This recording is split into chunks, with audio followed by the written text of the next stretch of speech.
Mit navn er Søren. Jeg er lærerarbejder her i Vejle. Jeg har været her i 4 måneder. Ja, mit navn er Dennis, og jeg er lærer logistikelev her på Lærer. Og det har jeg været siden 25. maj 2021.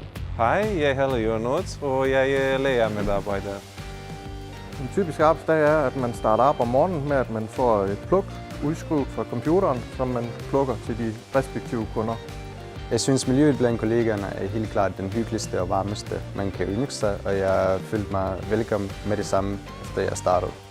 Det mest spændende er, hver dag man møder ind på arbejde. Der sker hele tiden noget nyt. Ny dag, nye opgaver. Vi har ikke to dage sammen. Jeg føler, at jeg udfylder en vigtig funktion, når jeg får nogle andre opgaver, og jeg får mere ansvar, end jeg plejer at gøre.